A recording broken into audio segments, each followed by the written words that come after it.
Yeah. Quinn on the mic, I'ma lace it with truth. Phillip in the back, calling plays from the booth. Podcast vibes, broadcasting the word. Sharper than the two-edged sword. Every verse heard on my arm strap. Shield tight like a glove. Faith in my veins, powered by God's love. Ephesians 6:11, yeah, it's the drill. Put on the full armor, stand firm in his will. Armor up, we don't back down. Shield of faith when the world comes around. Sword in my hand, I'm ready to fight. Jesus is the captain leading through the night. Yeah, sports in the spirit, it's a game of endurance. Training in faith, no room for deterrence. Quinn and Phillip, tag team for the kingdom. Breaking down walls till the world can see them. Helmet of salvation, blocking the lies. Built the truth, yeah, I'm suited to rise. Yeah, shoes fitted tight, spreading peace while I step. I run this race with Jesus, no regret. You feel the heat, that's the fire of the spirit. Voices in the dark, but I don't even hear it. Face my defense, prayer's my offense. Victory in Jesus, yeah, it's immense.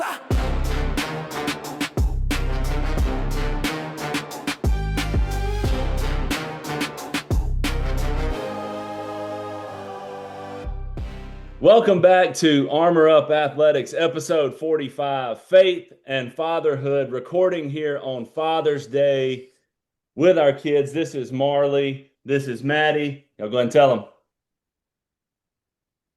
Tell them. Happy Father's Day. Happy Father's Day.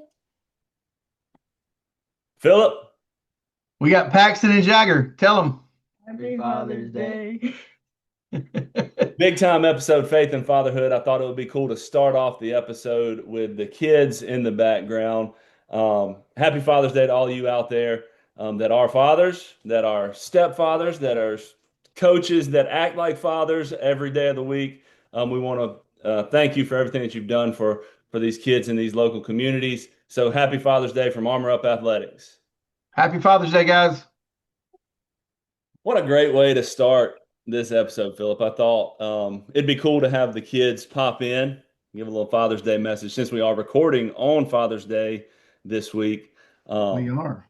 Been a good time, man. I'm enjoying this new Dad Club golf hat that they got me. Yeah, it's pretty cool little deal here. I got Ed Ogeron's book called Flip the Script about the LSU National Championship and all his endeavors through that process. So I'm excited to jump into that as well. Yeah, man, I got a Vineyard Vine golf shirt, some Vineyard Vine socks. We just cooked some food. The wife made some potato salad to go with the ribs that I cooked and had some peach crunch there at the end, which was really good. So, yeah, it's been a good day, man. It's been a really good day. Well, again, guys, this is episode 45, Faith and Fatherhood. I'm excited to jump into this topic. Before we do, jersey numbers, 45, Phillip. Well, I mean, one just stood out to me. I didn't send you a lot this week because as a baseball guy, Pedro Martinez, the assassin for the Red Sox, fiery guy, closer, starter, whatever you want him to do, junk talker. He was nasty, man. I have to give it to him. So old Pedro got my vote this week. I like it. I'm gonna go with a baseball guy too, Phillip. Well, part-time baseball guy. Michael Jordan, 45 with the Birmingham Barons. I actually got to see him play in Greenville, South Carolina, play baseball when the Greenville Braves were still there, and was able to go watch that game, see Michael Jordan play for the Birmingham Barons. Then when he came back to the NBA, of course, he wore 45 for a little bit as well. Wasn't the best baseball player, but there's definitely arguments for basketball. Hey, just the fact that he went out there and was able to make the roster and compete at that level after not even playing since high school just shows you how athletic he is. We all know baseball is not the easiest sport to play. So even in, what were they, 2A? AAA. AAA. So yeah, I mean, playing at a high level of baseball, so I have to give it to him. That wasn't that bad of a deal. No, he did no, drop a couple pop flies, but he hung in there. It's a sport you got to practice like all 100%. the time. I mean, obviously all sports are the same. Like you got to work at your craft, but like baseball, if you take time off, like it's really hard to get it back. Another guy that did it very well was one of yours, Phillip, Tim Tebow. Like he got criticized a lot, man, but he was a pretty decent I got to see him in Columbia when he was with the I Fire did Club. too. I got to see him Um, play in Columbia as well. he was so big then. God, he was a big dude. I mean, he just like he was just swole out there and could I don't know. He was a big guy. Yeah. Well, again, guys, episode 45, Pedro Martinez, Michael Jordan, Faith and Fatherhood is the title of tonight's episode. And obviously recording this on Father's Day was part of where this topic came from. But secondly, like we wanted to really reach out to the fathers out there and just say that, fatherhood is to me, Philip, is more than providing for a family. It's leading your family, right? Right.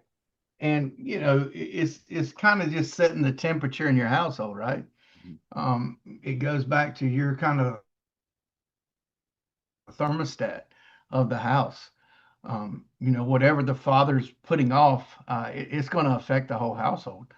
I think a lot of times, and it's a fatherhood's a funny thing. It doesn't come with a handbook. It doesn't come with a manual. It doesn't come with instructions. It's kind of a trial by fire situation. And, again, it's a lot like our Christian walk. We fail daily.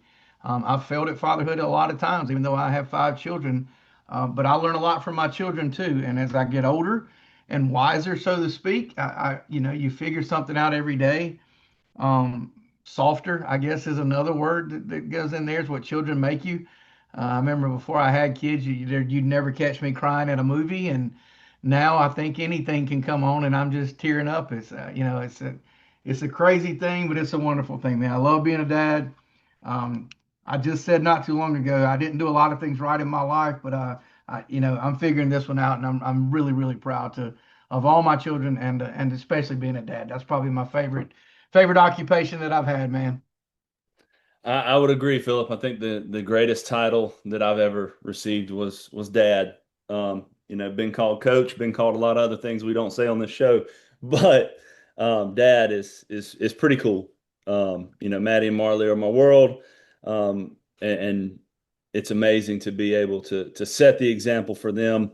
To see, just when we eat dinner together, like today we had our Father's Day lunch together, and we couldn't eat until they prayed, and I feel Right. like I'm doing something right.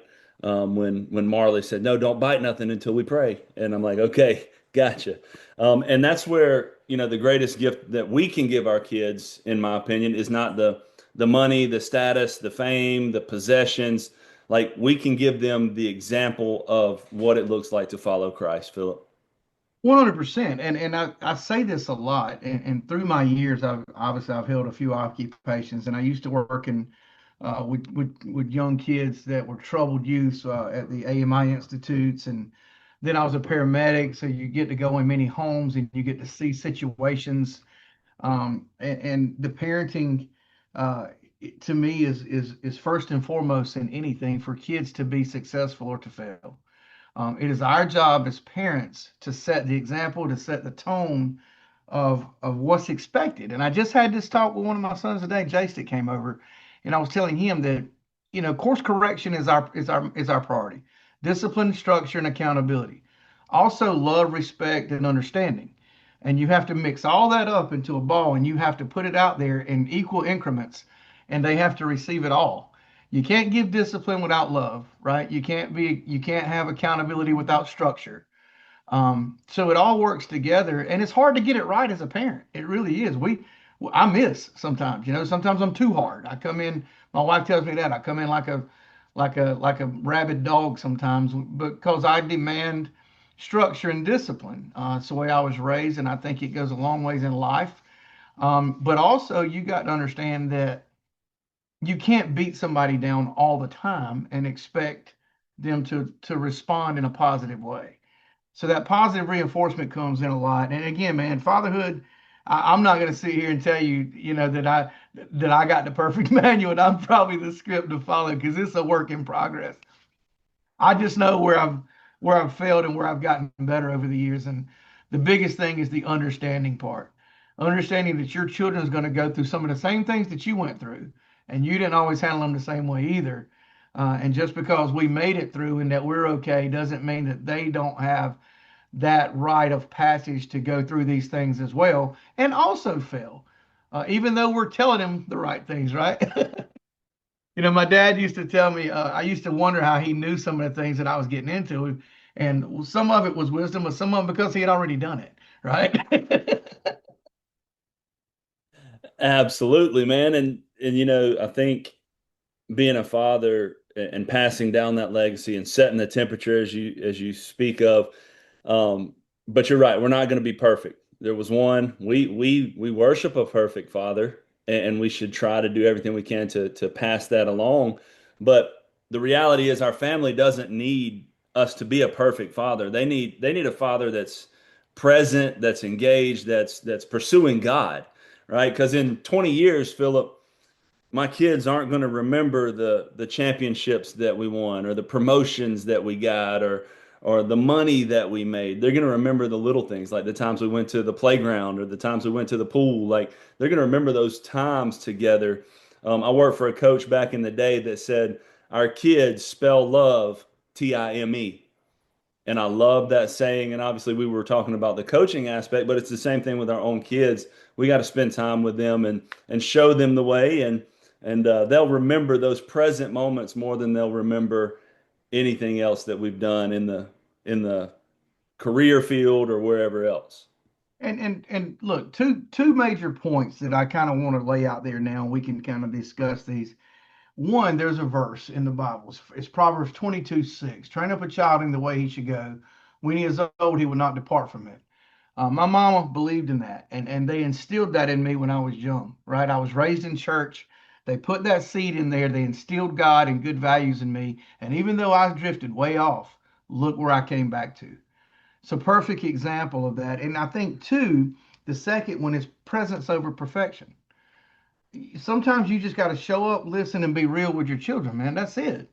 You don't have to have a theology degree. You don't have to have, all this wise words and wisdom like I try to have all the time. A lot of times it's just showing up, listening, and being very real. And that last part, you can ask my kids. I keep it very real, as the young kids say.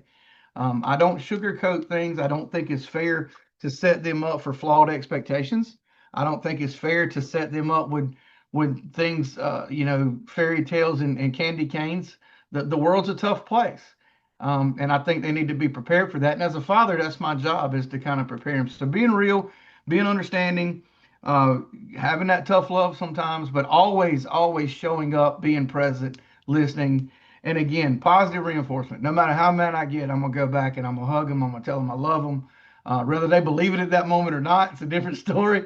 But it's always gonna come out. So yeah, it's a work in progress. But again, man, probably one of the most things I look forward to every day is just being a father. I think we have some similar notes, Philip. I think we were going down the same path with this because we were talking about the presence, right?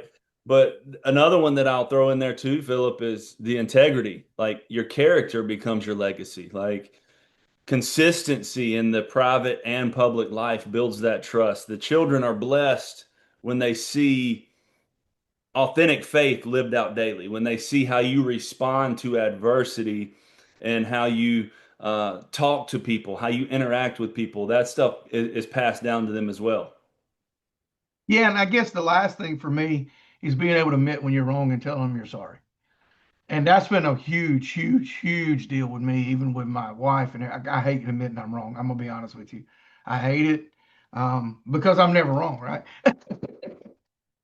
It's been a thing in my life for a long time. It's just, I guess, that pride factor.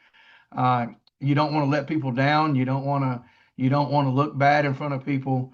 And I'm learning that humility doesn't taste good at all. But if we don't have humility and we can't admit we're wrong, you can't grow. It's that simple. You're going to cap yourself at a low level of growth if you can't admit your mistakes, your faults, and admit you're wrong and say, I'm sorry. Yes, and that goes back to the integrity and character, right? Like, we have to be able to admit when we're wrong, and we have to be able to um, try to do our best to make it right. I guess make up for it, not necessarily by buying things and toys and candy. Like, our kids are like, well, you told me you were going to get me this. Like, well, it's more of a love and affection type thing to me. Obviously, they do get their treats every now and then. Let's not lie. We spoil the heck out of these two girls. But I'm doing my best to to show them more than buy them. And the last point I got, and it came, all this came up today, by the way, Matt. We had another episode kind of planned, and that got scratched, and this all came about, and it was funny because I had the boys over here today, and I was talking, and I get on these what I call these Ray Lewis moments in my life, and I think God puts us there because it's really good thoughts, and it comes out, and I'm like, man, where did that come from? I didn't have that loaded up in the chamber, but it was there. But like I told my boys, being cool this day and trendy and all that stuff, it's easy, right? It's like ordering off the dollar menu. You can go get a fatty double cheeseburger and some salty fries and a high calorie Coke for $3 or $4. It's easy, right? That being cool and trendy is easy. What's hard is eating healthy, going to the gym. The other hard thing is making a stand for God, putting your feet in place and standing on what I call godly business. As they say, 10 toes in, standing up for God, or just doing the right thing, right? Integrity, like you talk about. I ask them the definition of integrity: doing the right thing when nobody's looking. Can you do that? And as a teenager, is it hard? It's got to be, Matt. It's way harder. To me, it's got to be harder than it was when I was a teenager nowadays. Um, you know, we were talking about that, how we used to leave the house at 4 or 5 o'clock in the evening. Mom and dad didn't know where I was. We didn't have a pager. We didn't have a phone. You didn't have LifeLock 360. But I knew to have my tail home at 10 o'clock. There was no doubt about that. Now, in between that, they don't have any idea what I did. But I was home and I did what I was supposed to do. Nowadays, it's different, man. And to have a kid that's respectful and have kids, let me say kids, that are respectful, that try, that want to do the right thing. They don't always succeed, but we're heading in the right direction. And that's not to say they can't fall off tomorrow, but again, it's a work in progress for everybody. Because I would not want to be a teenager in 2026. I wouldn't. Yeah, definitely different in the social media world, and everybody's got a camera on them and videos and picture. Like, nah, nah. I'd have been in some big trouble. Like, I'm not even going to go down the road of what all has, because we could be here for days talking about that. But like, it's definitely harder now. So we have to be able to relate with our kids and share these stories and this and the Bible and Scripture and share this stuff with them so that they are aware of it before they're put into these real world situations, man. Yeah, and again, you talk about a lot of things that go along with that, with your friend group that you select. Ray Lewis says it best, right? You show me your friends, I show you your future. One of the best statements I've ever heard. Loyalty's not a thing anymore. We back in the day, if you had 2 or 3 good friends that you were loyal to, you were lucky. Nowadays, everybody, they want to be fam. I got you, fam. I got whatever that means. But at the end of the day, are they going to be there for you? Are they really, truly going to be there for you?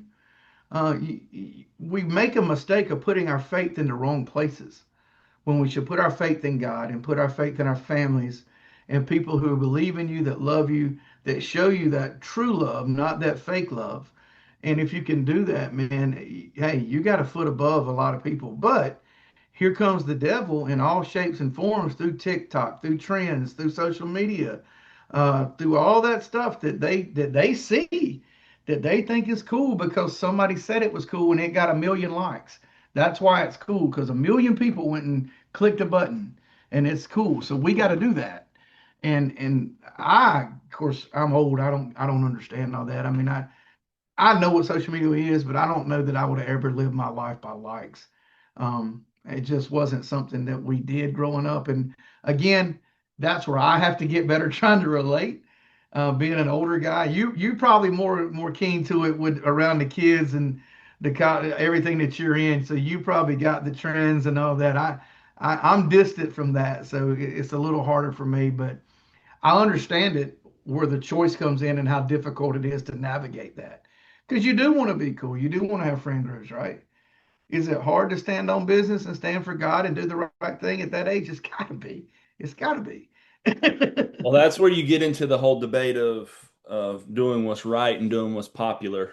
And we have those conversations with our players. The different trends and different things that go on in the world. But is it right? Are you just doing this because it's popular, because it's what people think you should do? Like, we have those conversations with them. And I think as parents and fathers, we have to have those discussions as well, and share and live that by example too, not just speak it, but live it. And I think that's the biggest thing that I tell our coaches all the time too, is like, if you make this rule, you have to follow the rule as well. If you tell them one thing, you have to do the same thing that you're telling them. So we have to live by example just as much as we have to share the word of God. I had a guy tell me early on in my management career when I was getting started about 15 years ago now. He said something that stuck with me, Matt. You manage people, or you manage cattle, you lead people. It's one of the truest statements. You can't manage people. You have to lead them. You have to show them. And I'm a prime. When I had leaders that wouldn't do what they asked me to do, the respect value went down. I would still listen to you because you're my boss, but I didn't respect you because you're not getting in here with me and getting in the trenches. I get that you're the boss, but you were once down here, so come lead me and show me what to do. And I've made it a point to lead my people and be an example. There's nothing that I won't ask that I won't do. And my people know that. Like I'll come to Jacksonville and run your site for you if you don't do it. It ain't gonna hurt my feelings. I can still get in the trenches. But I think it goes a long way with respect, because also I think they'll work harder for you, and then you can really reward those people and show them how much you appreciate them, man. And that reciprocation right there, you set the example, you live by the example, you set the expectation, you help them get there, and then it's so appreciated when everybody succeeds together as a team. It's not my success. My success is their success. If they don't succeed, I don't succeed. And that's been the biggest turnaround for my management career, is understanding that as a team. And I use some of your sayings, the 1% better every day. I got them biting off on that. We wrote it on the wall in our safety office down there. So, just little stuff like that. They love it. They want it. People want leadership, but they want to know you're going to go to battle for them. Yes, that's the biggest thing about leadership, man, is if you're gonna ask them to do something, or tell them to do something, you have to be willing to do it. And I think our staff and coaches have done a great job of that over the years. Even previous staffs that I've worked for have done a great job of that and leading by example, man. And I think that's the same thing here with faith and fatherhood, and how we lead our children by example in their faith, right? And so the scripture that I will share is from Deuteronomy 6, 6 and 7. Go ahead, everybody, with me one time. No, you All did. right. 6, 6 and 7. All right. I mean, somebody was going to do it, so I went ahead and beat them to it. All right. So it says, It was gonna happen. It was inevitable. yeah. So Deuteronomy says, "And these words which I command you today shall be in your heart. You shall teach them diligently to your children." And so the things that we've learned in our years and our wisdom and our reading and Bible study and scripture and going to church and doing all these things, like, we are tasked by God to pass those down to our children and teach them their ways, so that they have in my opinion, so that they have a foundation for when they get to that point where they're making their own decisions and going to their own church and having their own family. And so they can do the same thing with their kids. Yeah, man, and that's a great verse. And I'd mentioned the verse earlier. That's not my verse for tonight. My verse for tonight is Proverbs 27, still out of Proverbs. The righteous man walks in his integrity, and his children are blessed after him.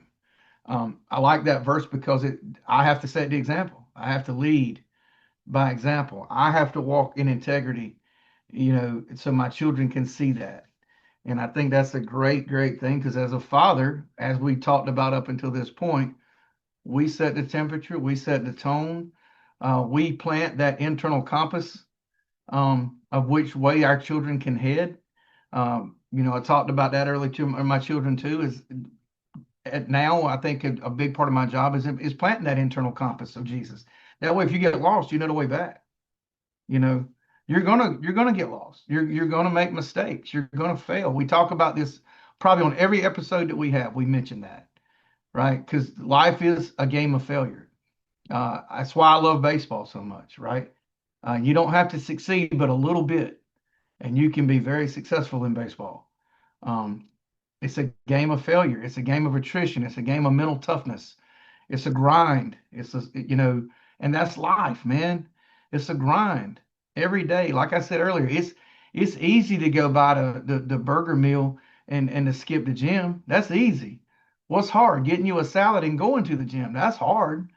It's easy to put that Bible to the side and not read it today. What's hard? Getting on your knees and asking for forgiveness and trying to figure out the way to get through the day and standing up for that verse in that Bible. That's the choice. I mean, that's really every day when you wake up, that's what it is. It's a choice. Are you gonna grind and battle and get in the fight, or are you gonna take the easy way out? I don't know. Philip, one of the notes that I found when I was going through some of this, when you made the hot route and checked off to this different topic, um, was this quote right here. God isn't looking for flawless dads. He's looking for faithful ones. And I thought that was so powerful because we all have our flaws and things we've done or whatever you want to call it in the past. But are we faithful? Are we serving him? Are we passing that along to our children? So I thought that was really cool, man. Absolutely. And if you get a chance, and Armor Heads out there, if you listen to a group called Cochran and Company, they sing a song called "Thank God for Sunday Mornings," and it's when one of my favorite ones. Ricky Malloy showed it to me, and we talk about our past and we talk about everything that we've done, but I'm here to tell you right now, and I have put this down. I've stopped worrying about my past. There's more people that's worried about my past than I am. God has forgiven us, man. He has forgiven us. That's the beauty of being a Christian. That's the beauty of grace. That's the beauty of salvation. And that's really the only one. Well, not really. That is the only one that matters.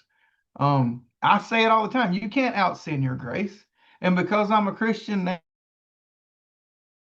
today and tomorrow and the next day doesn't mean I'm going to fail and doesn't mean I'm going to do things. And, you know, me and you talked about this. Like if you slip now as a Christian and somebody sees it, oh, he's supposed to be a Christian. Look at the way he's acting. Well, yeah, I'm still a Christian. I'm okay. I still get mad. I still fall. But you know what? God forgives me. I get back up. God forgives me. And like I say this now. There's more people than I can probably count that's more worried about my past than I am. It is what it is, man. You know, there's a purpose for all of us. Jeremiah 29:11 says that I couldn't be here with this story if I didn't go through what I went through. There was a reason I went through that storm. There was a reason I went through those waves on that boat by myself to get me to here. And I understand that now. So I'm not guilty. I'm not ashamed. I'm none of that anymore. I'm forgiven and I'm free is what I am. I'm about to preach, Matt. I feel it coming, baby. I love it. I love where this is going. I will jump to real talk, man. And this real talk kind of, I guess maybe a year ago, almost a year ago, hit me really, really hard. And so I wanted to share it with you guys as well. Your children don't need a superstar, they need a shepherd. It's so easy for us to spend our time working long hours and building a career and trying to win and trying to get all these awards and doing all these things and pursuing the next goal. None of those things are wrong, but one day your children aren't going to remember how many hours you worked or how many games you won or how many championships you had. Like they'll remember whether you were there. And so this hit me one time when we got blasted. I mean, we got blown out. And after the game, my two little girls come running onto the field, smiles on their face, and just wanted to hug their dad. And I'm upset, I'm irritated, game didn't go the way we wanted it to go. To them, it didn't matter. Like Yep. my career did not matter. It just meant, hey, now daddy's done with work. He gets to hang out with us. We get to go eat now. And so it hit me then. And the things that they'll remember, right? They'll remember when you prayed with them. They'll remember when you showed up to those ball games, to those dance recitals, to those school performances. They'll remember those things. They'll remember that your faith was real, right? It wasn't just something that you talked about or bragged about. They remember that it was real because it's passed down to them. So, in my opinion, man, if you're present but not leading, step up. If you've made mistakes, own them. If you've drifted from God, come on back to our team. And that's tonight's real talk, man. I love that, man. I love it. And that made me think of something when you talk about what matters most. You know, time is the only currency we don't check the balance on. And you need to spend it wisely.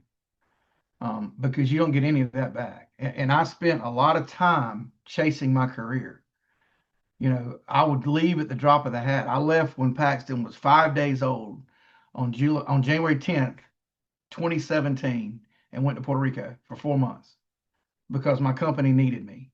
Right. Um, do I regret that? Man, I don't know. I mean, it really catapulted me in my career, but I don't get those 4 months back, you know. And that's when he's developing, you know, he's brand new. Um, so I'm not telling you to abandon your jobs and your careers and your responsibilities. I'm telling you that the moments you do have, take full advantage of them. When you're there and you're home, be present.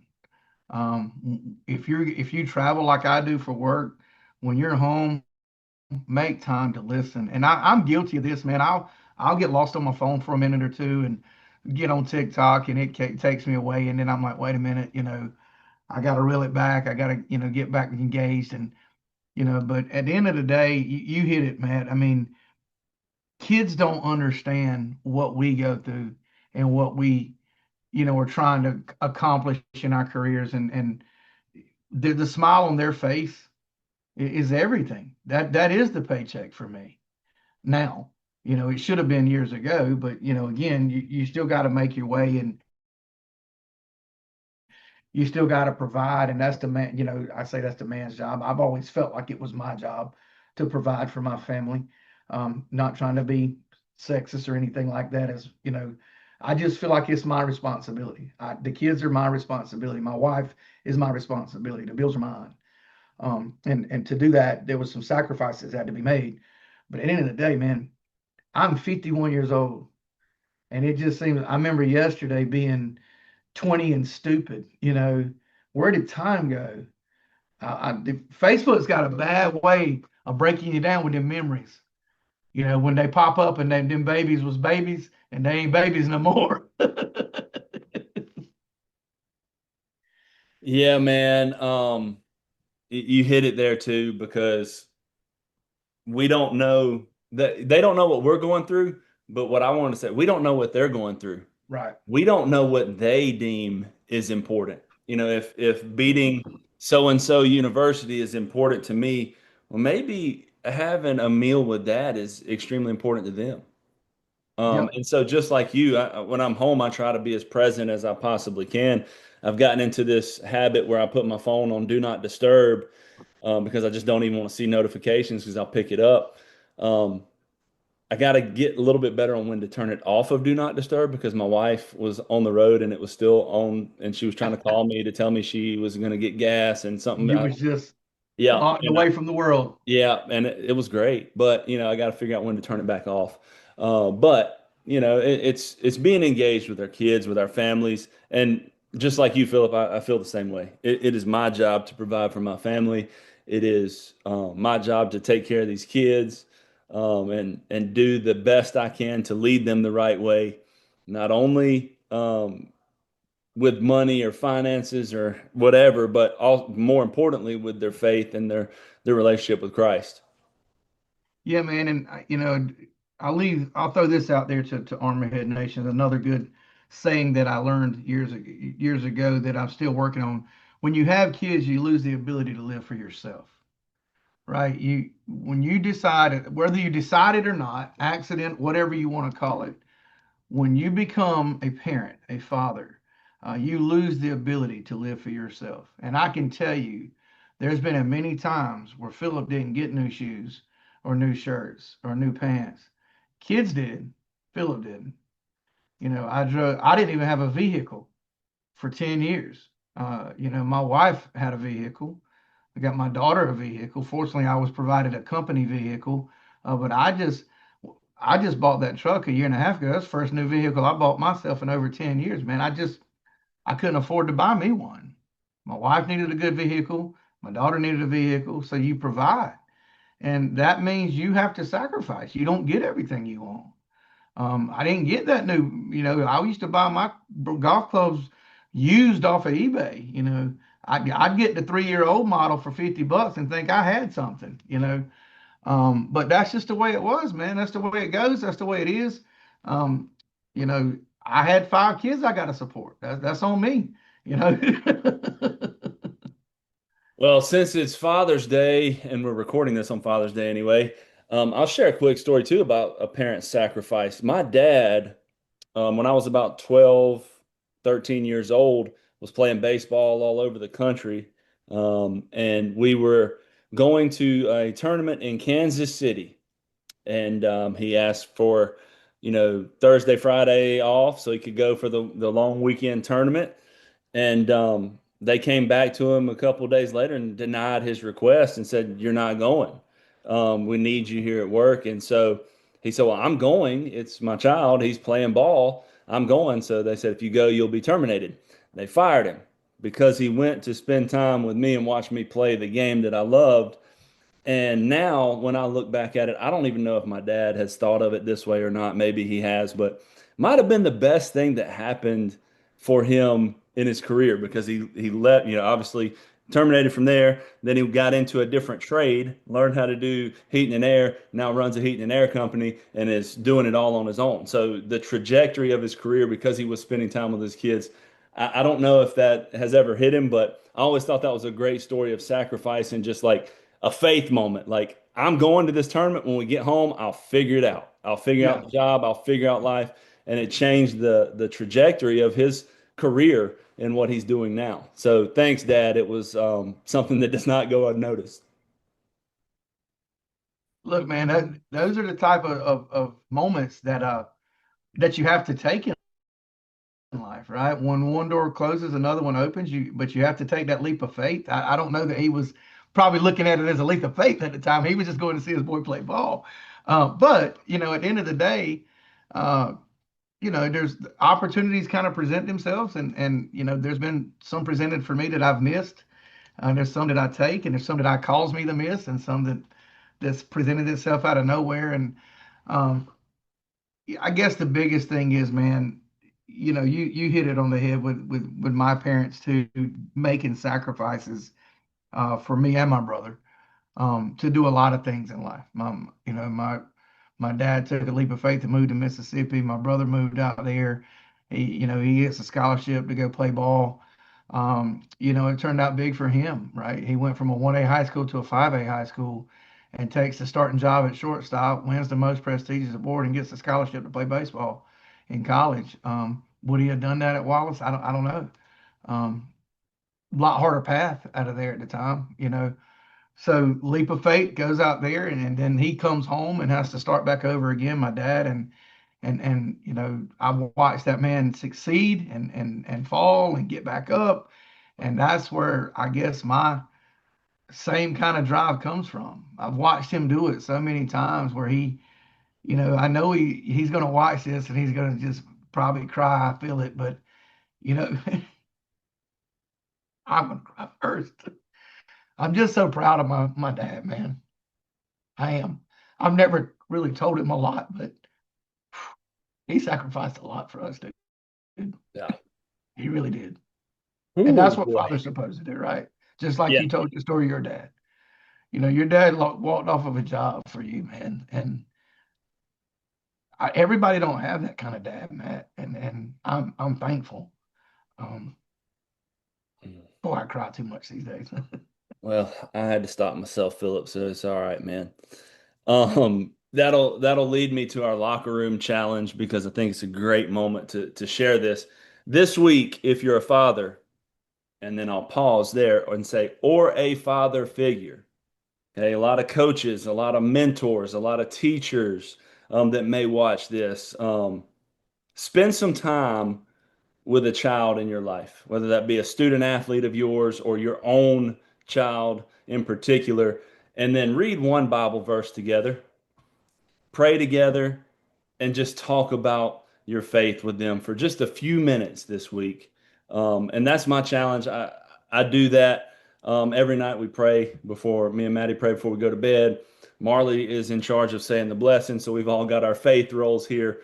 But this locker room challenge this week, read a verse with a child, with a student athlete, with someone in your life that you can help, and pray with them. Very simple, guys, but take that leap of faith and do it. We did that this morning. I went over some things with my boys this morning and had a good moment with them, talking about raising them up in the right way. And we talked about the prodigal son and things like that. And I love my time, you know, with that, because one thing I can challenge too, and just to throw this in there, is as a father, what is your legacy going to be? You know, ask yourself that. What do you want your legacy to be? What are they going to write on your headstone? I hope that they write good and faithful servant and great father. You know, if I could get those two awards leaving this life, I'm done. I've done my job. I love where I work. I do. If any of my coworkers watch this, it's got nothing to do with that, but I don't care if I get employee of the year. I don't really care about promotions that much anymore. The next promotion that I'm looking for is when God decides to take me out of here and I get promoted up to heaven. And I hope that I have left a legacy with my children, that I'm a pretty good guy and I'm a pretty good man. And I was, you know, God fearing and all the good stuff that they can remember for me. I talked to some guys today whose fathers aren't here anymore. You know, whose fathers wasn't the best fathers in the world, whose fathers were not present in their lives. I don't have that. So um, God bless those people. You know what I'm saying? If your father's not here, we're praying for you. If your father wasn't in your life, we're praying for you. But understand, there's an ultimate father that you can go to, that everybody has the opportunity to get to know and get to meet him one day. Yes, sir. Man, ooh, Father's Day episode. Did not expect it to hit this hard, Philip. I didn't either. I Man, didn't either. Especially on a hot route. yeah. Oof. Um, Jumping over to some sports, man, before we get off of here. U.S. Open. U.S. Open finished up today. Wyndham Clark wins it all. Man, that course does not look like it would be very easy to play at, Philip. No, Shinnecock Hills is a tough one, and I was hoping Scheffler was going to kind of battle back in. He got it within two, but man, you know, congrats to Wyndham. He navigated well. Man was 7 under to start with today, and had a huge lead. And hey, Sunday's always tough in these majors, man. The courses are just absolutely just. I wouldn't want to play it. I'd probably leave after about 4 holes. Just too hard. It's Brutal. like at what point do we just say, all right, this is not like we want to watch the best players in the world play the game, but like watching them struggle is like, all right. But again, that does make me feel a little bit better. I'm like, they do just like I do sometimes. Well, that's the major. I think the majors are awesome for doing that. Those four a year are you got to bring it, man. And to see the best in the world struggle a little bit lets you know that it ain't a regular course for regular people. You know, we just ain't gonna stroll out there with our 22 handicaps and have a great day. You know, I'm not a 22. Let's go ahead and clear the air on that. 21. 13-5. All 13. right. Well, you got me beat. I'm a 15-5 right now. Well, I played extremely well the other day. When I went to the beach, played down there with Trevor. Also played. We're not talking about the putt championship. No. We played like a real round at Okay. Azalea, and I was on fire on the back. Had two pars and then two birdies, like in a 4-hole stretch, and I was like, I've got this game figured out. And then followed that up with an 8. So everything, but it was one of my best scoring rounds that I've had in a long time. I shot at 82. Did Trevor play with you there too? He did. Did you beat him there too? Oh, that one wasn't even remotely close. Oh, Trevor. Yeah. But I did win the mini golf masters at Jungle Come on, Safari. Trevor. Jungle Safari, home of the mini golf masters, by the way. I saw that. Look, the commentary by Megan was great on that. The interview, the girls running around, and then your quotes in there were hilarious. That's what amateurs do on big stages. Yep. Hadn't been there before, you know. It just Hadn't been happened. there. My favorite quote that I had when I went back and watched it was, "This is where champions are made." That's Jungle it. Safari. At Jungle Safari. That's it. That's where champions are made. It is. I think I saw Scheffler playing there once. He probably did. Shot a 4 under there. I hear it's one of the top hardest putt-putt courses in the nation. I wouldn't go that far. Moving into World Cup, Philip, you're the expert here on World Cup knowledge, but I do know one thing, and I hate to steal your thunder, but I do want to share this. America has qualified already for the knockout round or whatever we call it, right? Yes. Okay, good. They won their group for the first time since 2010, and they won 2 games back to back for the first time since 1930.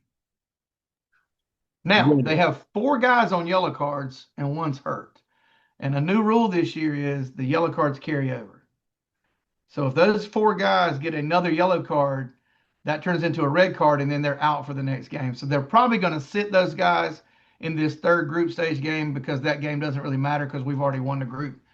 And then the yellow cards go away for the knockout stages. I know you don't understand any of that. No, Philip, every time you start talking about it, I get irritated with the rules and regulations of this sport. If I had a personal foul against South Carolina, why would that carry over to my game against Florida? Like it just it doesn't make any sense. Because it's not soccer. So if you get a red card, you are out for the next game, suspended. 2 yellow cards equal a red card.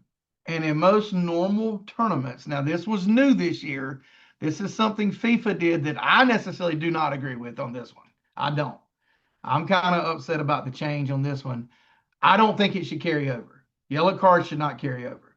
They don't in any other match, in any other league. I don't know why they decided to do that this year, other than maybe keep the temperature down in these group stages to keep people from getting hurt before you get to the knockout stages. I don't know. I don't know the reason behind it. I don't like it. I don't think yellow cards should carry over because now we got 4 guys on yellow cards that probably don't need to play the next match in fear of getting red carded. And you can't go down those 4 guys going into the knockout stages. So no, I agree on this one, Matt. I do not like the carryover rule that they got in place. But fortunately, we've already won the group, so it doesn't matter if they play or not. So they can sit. We've played 2 games so far, right? And won the group. So the next 2 games, like we could go 2-2 and win the group. Only one more game. There's 3 games in group stage. Okay. So we've got 6 points. The other guys can't catch us. We've already sealed it. We're already in the round of 32. This next game is just a formality that you got to play because you got 3 games in the group stage. So I look at it like this. It's a great time to get to reserve some playing time. Get them in on the field, let them get some World Cup action, rest your starters, and be ready for the knockout stages. But Spain looked very good today. Netherlands looked really good yesterday, which that's my sleeper team. Watch the Dutch. The Dutch are nasty. So who's our next game against? Well, it used to be called Turkey. I think it's now called Turkiya. They changed the name of their country because they got tired of getting confused with the animal. All right. Well, I never. So the country formerly known as Turkey. Are they good? They're decent. We should beat them. They have 2 ties. So no, they're kind of good. They're kind of good. Yeah, we should beat them. Even with our reserves, I think we beat them. These guys are 0-2. So they have 2 ties. And I know you probably don't know any of the players on the U.S. soccer team other than maybe Pulisic, but we still have Haji Wright, Ricardo Pepi. You got Berhalter. You got guys on the bench that could start. So when they say, "Oh, you're going to get 4 bench players," you're getting 4 starters that just happen to be on the bench. Those guys are nasty too. Gio Reyna is a nightmare. All right, so I'm with you on this. The rule sucks, but let's just sit those guys, let them rest. They don't have to run for 90 minutes in circles, and they don't have to risk getting that yellow red situation. I think it's super funny that in soccer, when you get a red card, they walk up to you and like present it to your face. Like that's always hilarious to me. Like you could have just yelled at me, dude. I'd have left, but whatever. You got to get shown it. That's what they say. You get shown a red card. That's actually the way it's said. I got red carded at one of Jagger's tournaments one time. Not surprised. Moving forward. It's kind of a weird time in sports, man, because we have, basketball's done, hockey's done, there's no football, baseball's in the middle of the year. So it's like baseball's so long that it doesn't really, in my opinion, like I love baseball, it doesn't really start getting interesting until the end of it. The Braves took a brutal beating on Father's Day, so I really appreciated that. I think the blue bats and the blue armbands and all that stuff for Father's Day, I think that's really cool. Love that tradition. But the Braves We do got have the NCAA College World Series national championship going on. It's tied 1-1. North Carolina came back and beat Oklahoma today 6-2 after Oklahoma beat them yesterday 9-3. So it's a winner take all tomorrow for the national championship. So that's going on, and I really hope Oklahoma wins that one. Um, I'm well, not I going to say mean, why on the episode. I'm not going to say why, but I'm going for yeah. Oklahoma. Well, I'm going to pull for UNC just so we can have a little banter there when this happens tomorrow. Um, North Carolina, right here. I mean, I don't know. Anyway, final game of College World Series baseball championship there coming up on Monday night. We'll have a champion by Wednesday. We won't be able to announce it because we won't go back and record again. But sports world wrapping up, man. To recap, Faith and Fatherhood episode 45. I'll share a few things and notes that I had that I didn't mention already. Your children may not follow every word you say.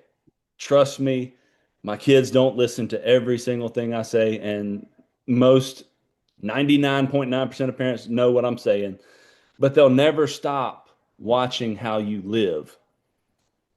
Faith isn't just taught, guys, it's caught. Like they see it, they feel it, they witness it. So they might not be listening to you. And you may think you're not having the impact that you really want, but deep down they're watching you.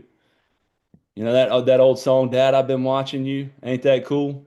Like I love that song, by the way. If I turned that on, I'd start crying again. But they're gonna watch you and see how you respond to different things and how you worship and how you leave a legacy that points to Christ. They're gonna listen to that and see that more than anything, Philip. Yep, and in closing for me, I left it out earlier. I'll revisit it. The one of the biggest jobs of the father too is loving the mother. Treating the wife with sacrificial Christ-like love is one of the most powerful examples you can give your children in regard to respect and relationships. And then again, presence over perfection, man. Being there, listening, show up for them. Show up for your children, guys. They didn't ask to be here. You know, they're here, they're ours. Show up for them and really listen to them because it's a tough world out there for them these days. Yes, and that's a great point there you mentioned with mothers. Your kids are watching.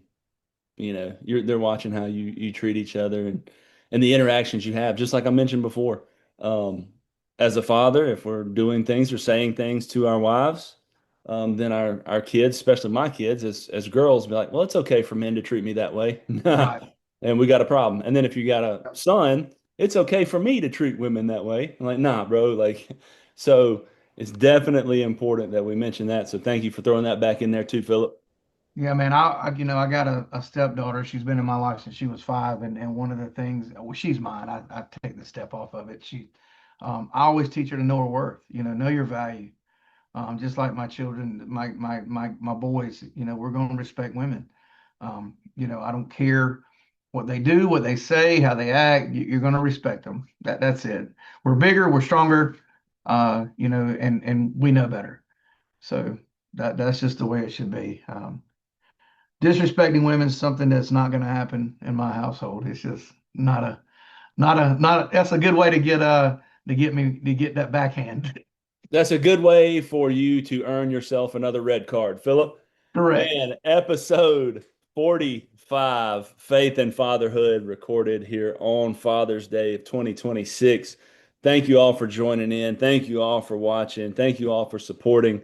We hit 1,000 followers, which I think is amazing, not for us, but you guys are sharing and liking and commenting God's word, which is the most important thing. We'll have a giveaway announcement coming this week to a lucky winner from one of our 1,000 followers that we now have. It's a little over 1,000 now, Phillip.